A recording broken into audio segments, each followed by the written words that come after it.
Hey guys, it's Sean, and I don't know if y'all are familiar with small engines or what, but this is what I'm going to be doing here.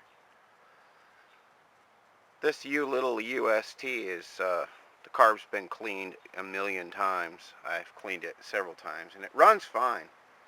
But problem is when you go to restart it when it's warm, and this is familiar with a lot of small engines, especially the Chinese ones.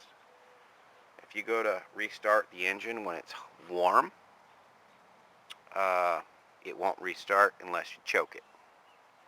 And I'm going to show you what I mean.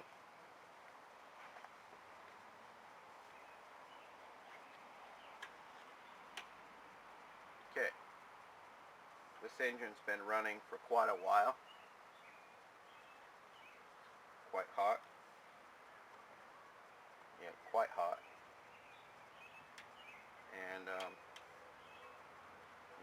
keep the switches on, and you got to choke it every time.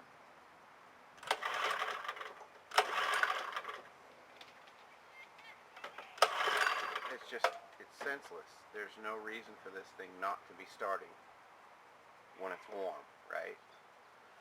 So there's a real easy fix for this, guys, and we're going to get to that right away.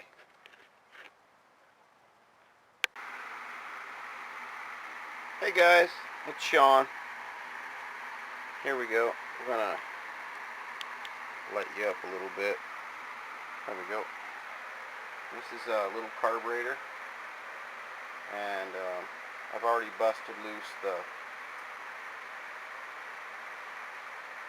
nut on the bottom. These little Chinese carburetors are pretty simple.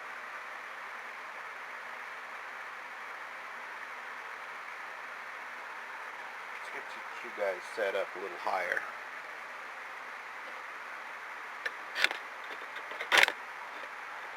There we go. Just a little bit higher.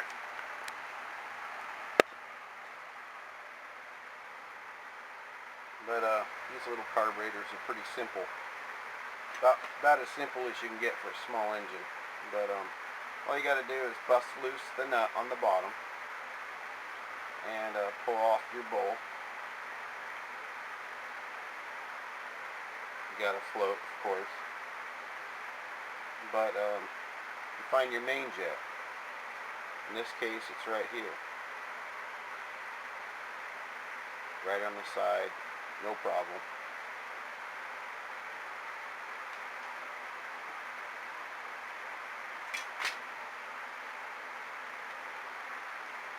I kind of like to take the float out, you know, the little float. Take that out. Set it aside. No problem. Get it out of your way. That way you won't lose stuff. Take yourself a flat-bladed screwdriver and just pull that little main jet out. No problem.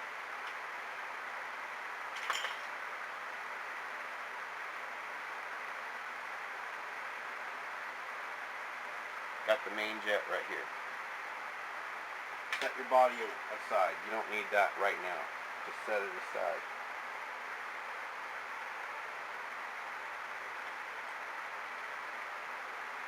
You're going to have to get yourself, and you can get them on eBay, a set of these little drill bits. And they go from number 80 to number 61. It's a micro drill bit set. And it works with all small engines. Doesn't matter what you have. And it works with everything. I've even rejetted the bigger ones with this. And then you take your main jet and you find what size you're working with. I think I'm going to start with a 70 in this case.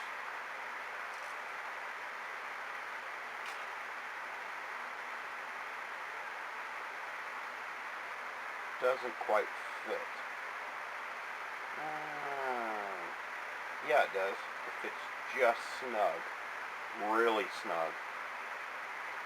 Alright, so that's your starting point. It fits very snug. So, let's go with a 69, guys. Take your 69 bit, which would be slightly bigger. Yep, and it won't go. So, that's the bit we need to do the job with. Alright? And a cordless drill is a must. Chuck your bit up in the cordless drill. So you guys can see me. Yep. Chuck your bit up. You go from the back side of the jet, not the screwdriver side. The back side of the bit, or the jet, and you slowly start threading it on there. You can feel some drag, and that's what you want to feel. And you get it started, pull it out, blow it out, and then you put it back where you had it, and run your bit so slow. I mean so slow. And there you go. I just rejetted that jet. It's one size bigger than it was to start with. So this thing is ready to go.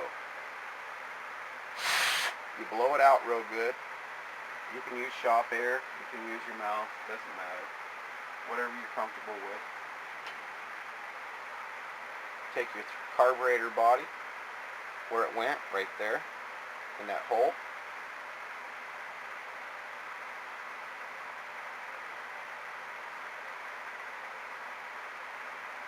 And you thread it back in there.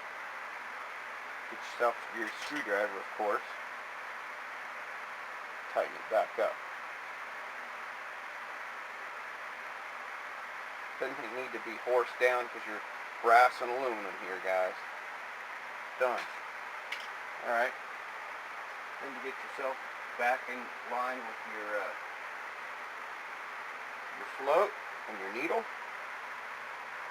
Make sure it's all clean before you go stuffing it together. Make sure it's all clean.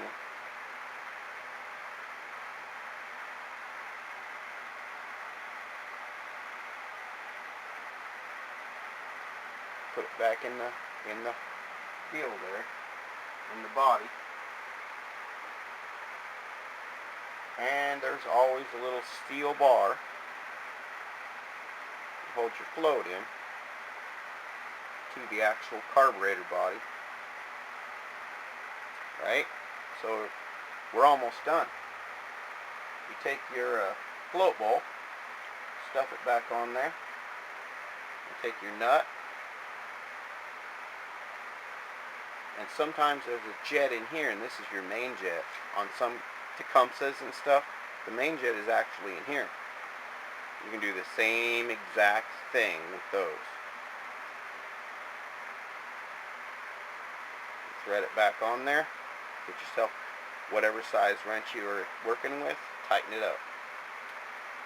You have a carburetor that's going to start the motor, whether it's warm, cold, doesn't matter. Now when it's cold, you'll still have to use the choke just like normal.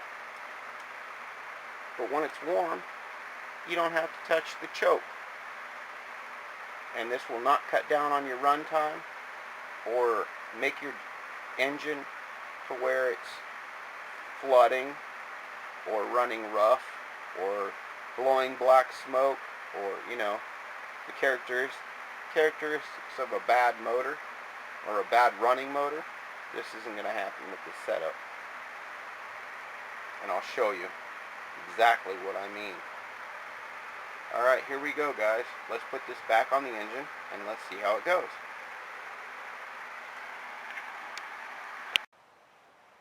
Alright, guys. Alright guys, let's see if this thing actually will start up. This thing's been running for quite a while. Let's see if it's going to actually start when it's cold. Not touching the choke. There you go. That will not eliminate your run time at all. And it's running perfectly. It's not running rich and it's not running lean. Before it was running lean. So if you got to shut your motor off to refuel it, there's no reason to have to choke it when it's warm, right?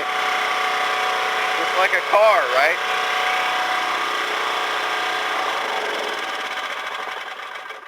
Shuts down perfectly. And you go ahead and do your refueling. I'll take this sticker off because it sucks. Go ahead and do your refueling. Do your thing here. Do whatever you need to do. Check your oil.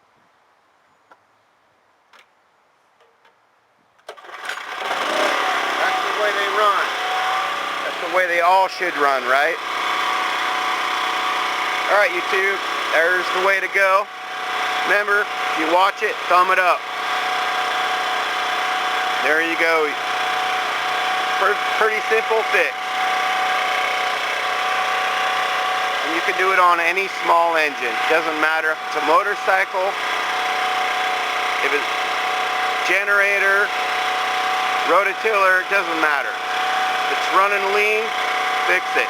These Chinese motors are known for running lean, and easy fix.